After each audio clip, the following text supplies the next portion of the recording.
After photographing 850 sessions over the years, I found the secret to a studio setup that helps me sell beautiful albums in the 2K, 3K, and 5K range. And today I'm breaking down specifically what you should look for in furniture to help you sell your photos. Hey, boudoir photographers! Are you ready to be totally booked out with high-paying clients?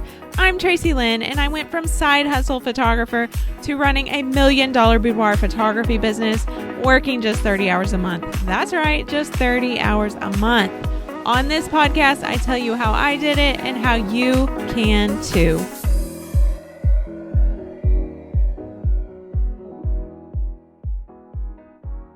Hey there, and welcome back. After photographing 850 sessions over the years and my associate photographer photographing 25 for me in the last few months, I found the secret to a studio setup that helps me sell beautiful albums in the 2K, 3K, and even 5K range or higher. I've bought so many pieces of furniture over the years thinking that they're going to photograph so well, but I've ended up selling and giving away just as many pieces.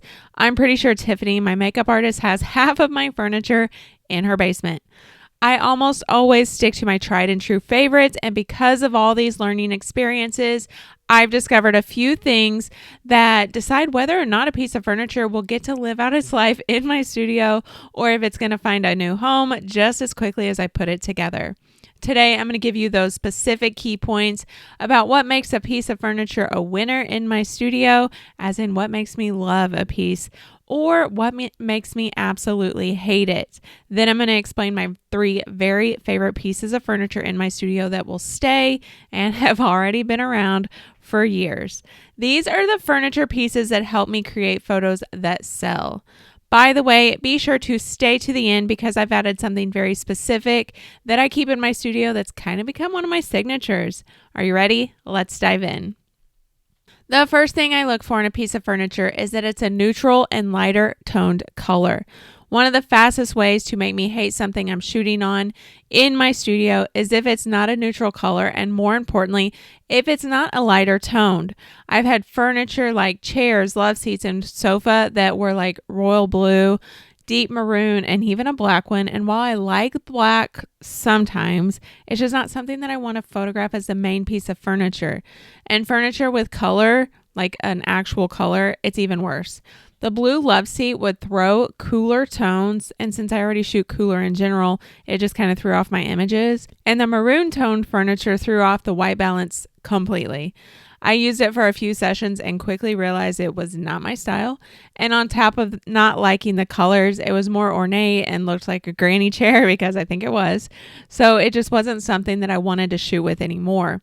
After those 3 specific chairs and love seats, I realized that more neutral colors, that's just my style. The second thing I look for in a piece of furniture is that it's big enough. Oh my gosh, do you know how annoying it is to try to pose a client on a couch that's just not big enough? Love seats are not couches, and clients cannot pose like they are a couch. I learned that the hard way, by the way, and I spent so many months frustrated with that blue love seat that I mentioned earlier. I bought it off Amazon, and you know how things go when you buy on Amazon. It's either like really good, really bad, and that one was really bad for me. It was too small to do much more than pose a woman in a seated position. So for the longest time, I left it in my quote waiting room in my old studio, and I finally let someone buy it for 1/3 of what I paid for it just a few months ago. I think what I learned from this fiasco is that the most important thing that you can do is buy oversized furniture. As women, we want to feel and look smaller, and the way to guarantee that this happens is to just buy larger furniture.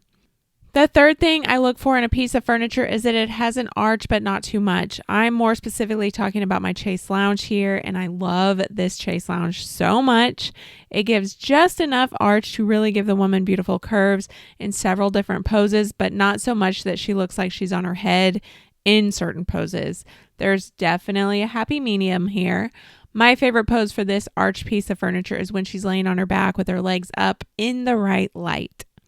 With the right light hitting her just right, her curves are going to look amazing, and she looks and feels like a goddess in the photos. Hey there, I'm interrupting this episode to let you know I write a newsletter every single week where I cover photography, business, marketing, strategy, industry happenings, client wins and celebrations, and so much more. It's just for you, and you can get on the list right now at rebrand.ly/TLC newsletter. I will also link it in the show notes as well. Now, let's move on to my favorite piece of furniture that I absolutely cannot live without in my studio. The first piece of furniture that helps me sell my boudoir photography photos like crazy is my cream chase lounge. And I just mentioned my lounge a bit earlier when I was talking about having an arch in your furniture. And like I said, that is the literal reason I love my chase lounge so much.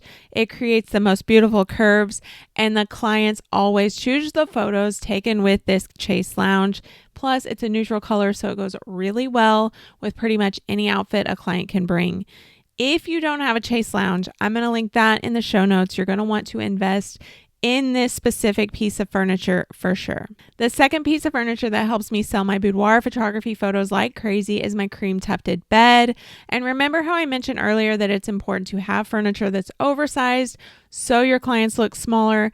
As someone who's pretty tall, I'm 5'9" or 5'10", depending on who is measuring me, I always feel like a giant, especially next to my makeup artist, Tiffany. She's 4'10" and 95 pounds. So I don't want to feel big. It is the worst feeling. And your clients are going to feel the same way. So you need to make sure that you have furniture that's going to help them look and feel smaller.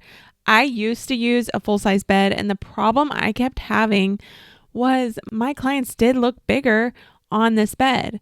So I invested in a queen size bed, and ideally I would have preferred that it was king size, of course, but my studio is not big enough to support that. So the queen size bed definitely is a step up from the full size bed, and it looks great with my models, my clients, no matter what. I added the cream tufted headboard with black silk sheets to make for a moodier set, but it still has the same depth to it.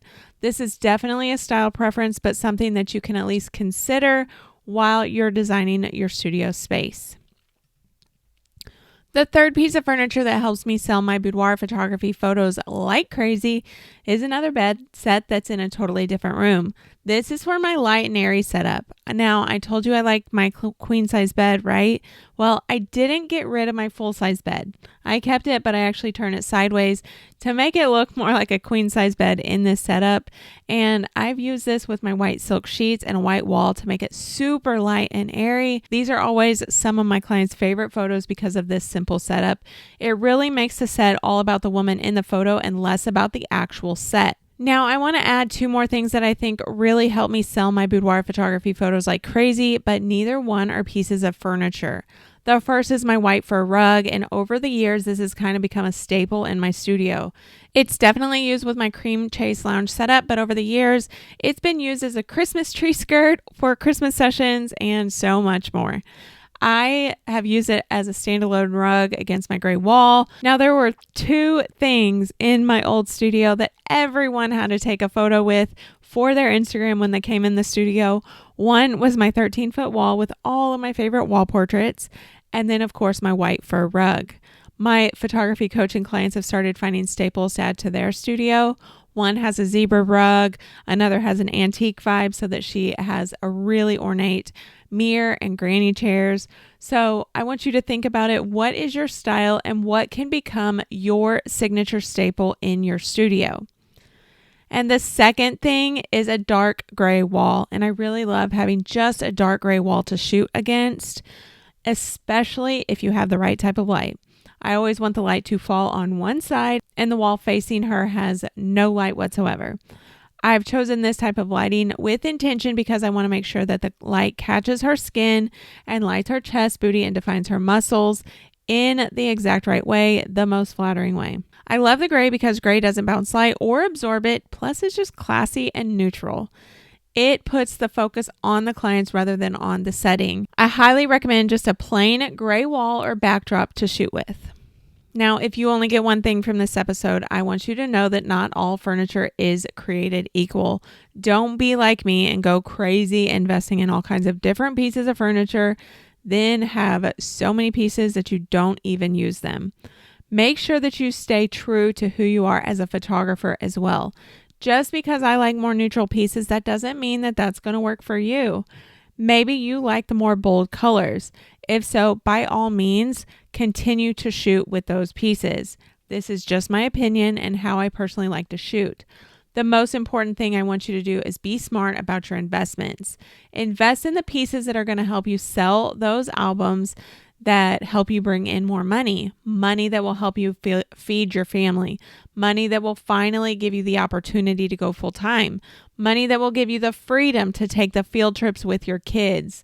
Your boudoir business can do that if you give it the chance.